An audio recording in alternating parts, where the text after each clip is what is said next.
बिस्मिल्लाहिर्रहमानिर्रहीम। आज आपकी खिदमत में जो अहकाम वज़ू चल रहे थे उनमें से एक हुक्म शक्कियात वज़ू है। कोई बंदा शक करता है कि आया मैंने वज़ू किया है या नहीं, हालांकि उसे याद भी नहीं है, तो कहते हैं उसे दोबारा वज़ू करना चाहिए।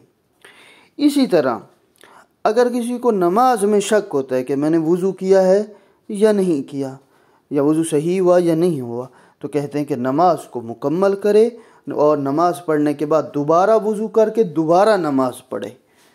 इसी तरह अगर किसी को शक होता है नमाज के बाद, तो कहते हैं कि उसकी वो नमाज सही है, लेकिन बाद वाली नमाजों के लिए उसे दोबारा वज़ू करना पड़ेगा।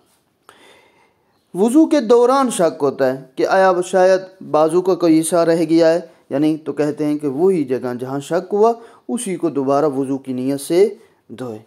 उसके बाद वज़ू के बाद शक होता है, वज़ू कर लिया उसके बाद शक हुआ कि वज़ू सही हुआ या नहीं, कहते हैं कि उसका वज़ू सही है।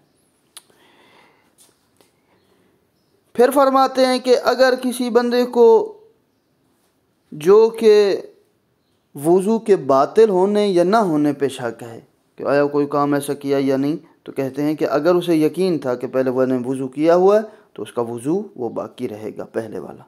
कसीर शक वाला शक, यानी एक बंदा बहुत ज़्यादा शकी है, हर बात में शक करता है पानी पाक है या नहीं, कोई हुआ या नहीं, तो कहते हैं कि वो इसकी बात की परवाह न करे, उसका वज़ू सही है।